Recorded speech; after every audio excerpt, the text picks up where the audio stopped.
All right, let's jump right in. Today we're looking at Mobikwik, Yeah. big player in the Indian fintech world. And you're really interested in understanding more about their business segments, the industry outlooks, future outlooks, some of the tailwinds and risks they face. Right. So hopefully we can shed some light on all that today. Yeah, and I think a great place to start is Mobikwik's first earnings call transcript after their IPO. Yeah, back in December of 2024. Yeah. So this is a really unique look into a company that's just gone public. It's their first time talking to the public markets. It is, and I think what's really interesting is to kind of look at Mobikwik's journey up until this point. You know, they achieved 3x revenue growth. Yeah. In FY24. And profitable. Without raising any equity. Yeah, and that's something that's really not common, particularly in the fintech space. Right. You always hear about companies, needing to raise more money and burning through cash to chase growth. Yeah, I mean, it seems like they're defying the laws of startup gravity. But I think that speaks to their DNA, right? This real commitment to being frugal, being focused on profits. I mean, they're building for the long haul, right? A sustainable future, as opposed to this growth at all costs mentality that we see with a lot of fintechs. It's like running a marathon instead of a sprint. Exactly. And they've already built a really strong base, like you were saying. Yeah, I mean, if you think about it, Mobikwik is the largest wallet player in India. They're also a top 5 player in the Bharat bill payment system. Right, which is essentially like the backbone of bill payments for the entire country. Yeah, and then you add on top of that the fact that they have 172 million users. It's huge. Yeah, massive user base. Okay, so we've got this great user base. We've got profitability. Yeah. We've got a strong foundation. What's next for them? What are some things that they're doing to really stay ahead of the curve? So one of the things that I think is the most interesting is that they're actually pioneering the India CBDC project. Really? They're the first fintech to launch a full-scale production version of the e-rupee. Wow. Okay, so let's unpack this for a second. Sure. So we already have UPI. Yeah. We've got mobile wallets. What does the CBDC bring to the table? So I think the real exciting thing about the CBDC is that it has the potential to really revolutionize the way we think about digital currency. It's like a digital version of physical cash. Right. Backed by the Reserve Bank of India. Okay. And so what that means is, we could see better financial inclusion. We could see more streamlined payments, even new possibilities for cross-border transactions. And I think, Mobikwik, by being first out the gate here with a full-scale version, I mean, they're really setting themselves up to be at the forefront of this potential revolution. So they're not just riding the wave, they're trying to create the wave themselves. Exactly, and they're not putting all their eggs in one basket here either. There's some other really interesting product initiatives that they're working on. Okay, so what are some of those? Well, one is called Pocket UPI, and it's a really clever way to kind of expand their reach. It allows Mobikwik wallet users to make payments on any UPI QR code. Okay. So not just Mobikwik's own network. So they're playing on the wider field now. Right, exactly. They're tapping into that UPI ecosystem, which is, dominated by players like PhonePe and Google Pay. Right. And then they've also launched a Koba-branded RuPay credit card. Interesting. And that's, a pretty interesting play in a market where credit card penetration is still relatively low. Right. But by offering a credit card on the UPI rails, they can potentially tap into this new customer segment and drive a lot more growth. Okay, so they've got product innovation down, it seems. Yeah. But what about the money? What about the financials? How are things looking on that side? So there's been an interesting shift in their revenue mix over the last year. Okay. So in the first 9 months of FY25, payments now contribute 73% of their revenue. Wow, that's a big jump. Yeah, so it's a complete flip from the previous year when financial products distribution was really their main bread and butter. Right. So I think it's probably a combination of factors driving this change. Like what? Well, I think certainly their payments business, particularly with the growth of UPI and some of these strategic initiatives, it's really booming. But I think there's also been some headwinds in the financial products distribution space that we'll talk about a little bit later. Okay. But I think overall, despite the shift, their revenue is still growing really significantly and they're maintaining a pretty healthy gross margin. Okay, so maybe a bit of a mixed bag there, but overall still a positive picture. Yeah, I think so. But, we can't ignore some of the potential challenges too. Right. And the earnings call does mention some regulatory changes in digital lending. And there's also the possibility of MDR or merchant discount rates on certain UPI transactions. And these are things that could definitely have an impact on their profitability going forward. Okay, so some regulatory clouds on the horizon potentially. Yeah. What are these changes in digital lending all about, and how could MDR on UPI affect Mobikwik? So the digital lending space in India is becoming increasingly regulated, Right. with new guidelines and rules being introduced. And, this is partly to protect consumers, Sure. make sure that there's responsible lending practices. But Mobikwik is going to need to really navigate this evolving landscape very carefully, Right. especially as they kind of expand their lending products. So they're going to need to be really agile. They're going to need to be able to adapt quickly. Absolutely. Now, regarding MDR on UPI, that's kind of a potential curveball. Okay. Right now, UPI transactions are largely free for users. Right. But there's discussions about introducing MDR, particularly for transactions that involve prepaid payment instruments like wallets. Okay, so if that were to happen, how would that affect Mobikwik? Would it be good? Would it be bad? It's tough to say. Okay.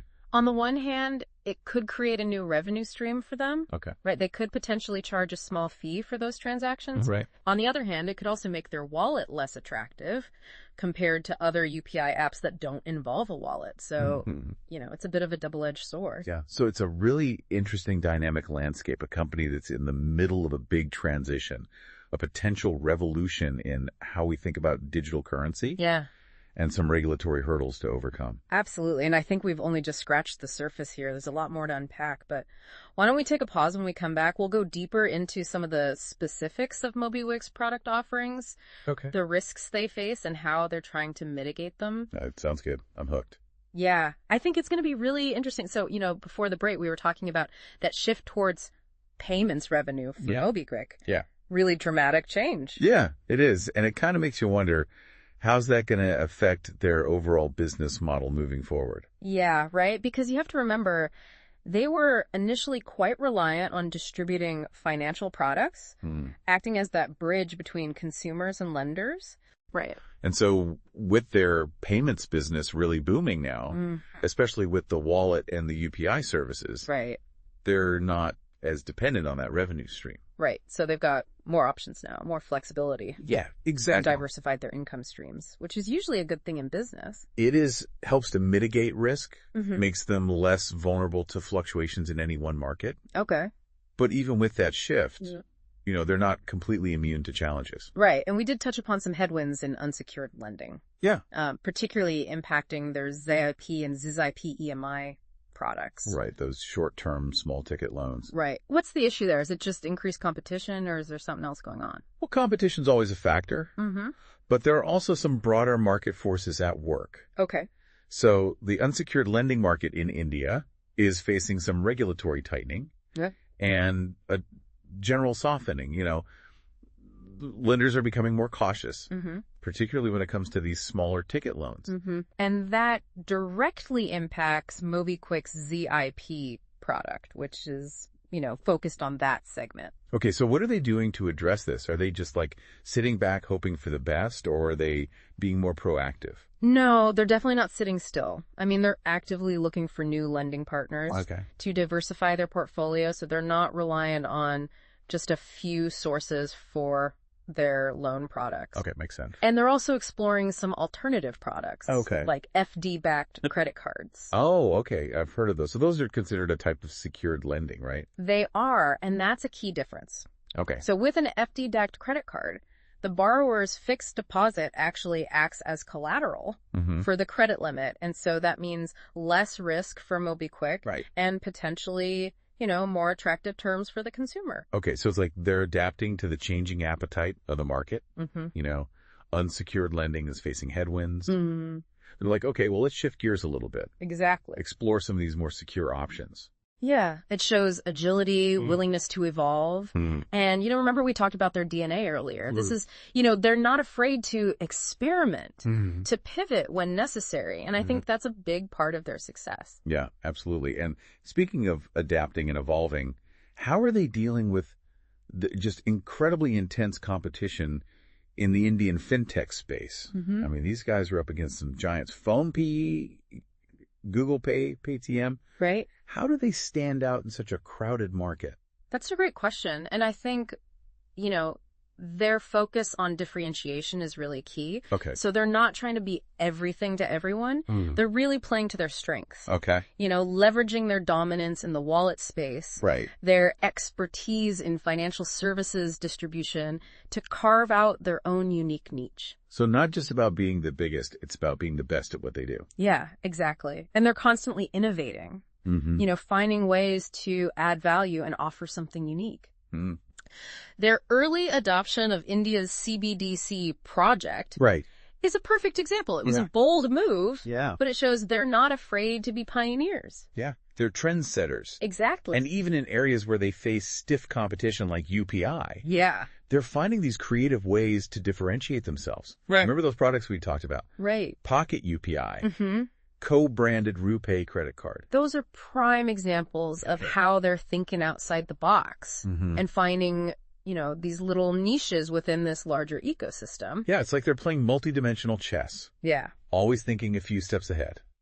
Right. And I think another key aspect of their strategy is this focus on financial inclusion. Okay. So they're not just targeting the urban tech-savvy population. Right. They're reaching out to those in tier 2 and 3 cities. The masses who are just starting to engage with digital financial services. Right. I mean, that's where the real growth potential lies in India. Right. It's like they're building this digital financial ecosystem, brick by brick, from payments to loans to savings. They're creating this one-stop shop for all your financial needs. Exactly. And they're doing it in a way that's tailored to the Indian market, understanding the specific needs and challenges faced by, different segments of the population. Yeah. But let's be honest, it's not just about altruism here. Yeah. There's a very clear business case for financial inclusion. Oh, absolutely. By tapping into this vast underserved market, Mobikwik is opening up this massive revenue opportunity. Really? I mean, as more Indians come online, gain access to financial services, the potential for growth is just enormous. Right. So it's a win-win for both Mobikwik and for the consumers they serve. And, that's kind of reminds me of something the CEO said in the earnings call transcript. He said, "We think that we are sitting in a very good time taking the long-term view. And these seasonalities will exist in terms of unsecured lending going up and down or some regulatory changes. But if you think about distribution of financial products, we are extremely bullish long-term across not just lending, but also savings and investment products." I think that's a great quote. Yeah. Really encapsulates their vision. Yeah. They're playing the long game here, focusing on building that sustainable business that can weather those short-term storms. They're not getting distracted by all the noise. They're focused on the big picture. Yeah. But even with this long-term vision, they must face some serious challenges. Right. I mean, the regulatory landscape is constantly changing. Competition is fierce. Absolutely. Always the risk of unexpected disruptions. Yeah, you're absolutely right. Those are all very real concerns. But it seems like they're taking a really proactive approach to mitigating those risks. So what specific steps are they taking? Well, we talked about diversifying their product portfolio, securing new partnerships, staying ahead of the curve in terms of regulatory compliance. Right. They've also built a really strong leadership team, proven track record of success in the fintech space. Yeah. And perhaps most importantly, they're constantly learning and adapting, always looking for ways to improve and innovate. Okay, so it sounds like they're building a resilient business, one that's prepared for the unexpected. Yeah. But for our listener, the person who's, been absorbing all this information, what are the key takeaways here? What should they be thinking about as they follow Mobikwik's journey? I think the biggest takeaway is that Mobikwik is a company to watch. They've achieved impressive growth and profitability. They're innovative, and they're playing a key role in shaping the future of Indian fintech. They're not afraid to take risks, but they're also being prudent and strategic in their approach. And they're operating in a market with just enormous potential. So are we saying our listeners should go out and buy Mobikwik stock right now? Now, hold on. As always, we are not offering financial advice. Of course, of course. Investing in any company carries risks, and it's crucial to do your own research. Right. And consult with a financial expert before making any decisions. Yeah. But what we can say is that Mobikwik is definitely a company worth paying attention to. They have a compelling story. Yeah. Their performance is impressive. Right. And their future prospects look bright. I agree. And for those who want to delve even deeper, we definitely encourage you to check out that full earnings call transcript. Yeah. It's a treasure trove of information. We've only scratched the surface here. But before we wrap up this part of our deep dive, let's leave our listener with a question to ponder. Oh, wait, here it is. While Mobikwik is undoubtedly a leader in the wallet space, can they leverage their existing strengths and new product initiatives to become a dominant player in the broader UPI ecosystem, which is currently dominated by others? It's a great question. Only time will tell. But one thing's for sure, Mobikwik's journey is far from over, and we'll be here to keep you informed every step of the way. Okay, so there were a couple more things in that earnings call that I thought were interesting that we should talk about. Okay, yeah, what caught your eye? Well, there was this whole discussion about FLDG agreements, and I have to be honest, it sounded kind of technical. I didn't fully grasp. Yeah. Can you break it down for us? Like, what are they, and why are they so important for Mobikwik's, financial services business? Sure, yeah. So FLDG stands for First Loss Default Guarantee. Okay. And it's essentially a risk-sharing arrangement between Mobikwik and their lending partners. Risk sharing? Okay, but how does it actually work? So you can think of Mobikwik as this matchmaker. Okay. Right, connecting borrowers with lenders. And with an FLDG agreement, Mobikwik agrees to cover a portion of the losses if a loan defaults. Okay. So it's kind of like they're providing a safety net. So they're putting some skin in the game to build trust. Exactly. And, especially in a market like India, right, where, credit scores might not be readily available for all borrowers, this can be a really powerful tool to encourage lenders to participate. Right, but that sounds pretty risky for Mobikwik. I mean, they're taking on potential liability. If those loans go bad, is it really worth it for them? Yeah, it's a good question, and it really highlights that delicate balance that Mobikwik has to strike. Okay. There is inherent risk involved, but there's also potential reward. Like, what do they gain by offering these FLDGs? So by offering FLDGs, Mobikwik can attract a wider pool of lending partners, which allows them to offer a broader range of loan products to their users, which in turn, increases their revenue because they're earning fees for facilitating these loans. Yeah. So it's a strategic move to really scale up that lending business, even if it means taking on some risk. Yeah, exactly. It's a calculated risk. And it seems to be paying off. But, as we heard in the earnings call, the regulatory landscape around FLDGs is changing. Right. There was mention of that. Yeah. Can you talk a little bit more about those regulatory changes and how they might affect Mobikwik? Yeah. So recent regulations are now requiring Mobikwik to recognize a larger portion of the FLDG costs upfront. Okay. Even though the revenue from those loans might be spread out over time. Got it. So it's kind of a technicality. Right, so more about accounting than the actual performance of the loans. Yeah, you could say that, and it has caused some fluctuations in their reported financial numbers in the short term. But it's important to remember that those accounting adjustments don't necessarily reflect the underlying health of their lending business. Right, so we got to look beyond the headlines. Exactly. Dig a little deeper to understand the full picture, which is what we're doing here. That's what we do. On the deep dive, all right. And, before we wrap up, I think it's worth talking about the competition that Mobikwik faces. They're up against some really big players in the Indian fintech space. Yeah. PhonePay, Google Pay, Paytm, they're all vying for a slice of that digital payments pie. So how do they stand out? How do they differentiate themselves? Yeah, that's a great question. I think they're following like a two-pronged approach. Okay. The first is they're really leveraging their existing strengths. Okay. Their dominant position in the wallet space, their expertise in financial services distribution. So playing to their strengths. Exactly. They're not trying to be all things to all people. Okay. They're focused on what they do best. What's the second prong? The second prong is innovation. Okay. They're not afraid to kind of push the boundaries and experiment. Yeah, the CBDC is a great example of that. Exactly. That was a really bold move. Yeah. Betting on the future of digital currency, even though it's, still early days. But it shows that they're thinking long term. Right. And trying to position themselves to be at the forefront of, what could be a revolution. Yeah, and we talked about their commitment to financial inclusion. Yeah, absolutely. And reaching those underserved markets. Yeah, and that's a smart business strategy. Yeah, it is. Right? Because by tapping into that vast underserved market, they're opening up a huge opportunity for growth. Yeah, it's a win-win for everybody. Exactly. For Mobikwik, for the users, and for the Indian economy as a whole. I'm convinced Mobikwik is definitely a company to watch. Yeah, I would agree that they're innovative, they're agile, and they're really playing a key role in shaping the future of Indian fintech. And that's a wrap on our deep dive into Mobikwik. Yeah. I hope you learned something new today. I know I did. And as always, we encourage you to continue your own research and exploration. There's tons of information available online and in various financial publications. But for now, we'll leave you with this. Mobikwik is on a mission to transform the way India transacts, and they're doing it in a way that's unique, this blend of innovation, agility, and social impact. It's a story worth following.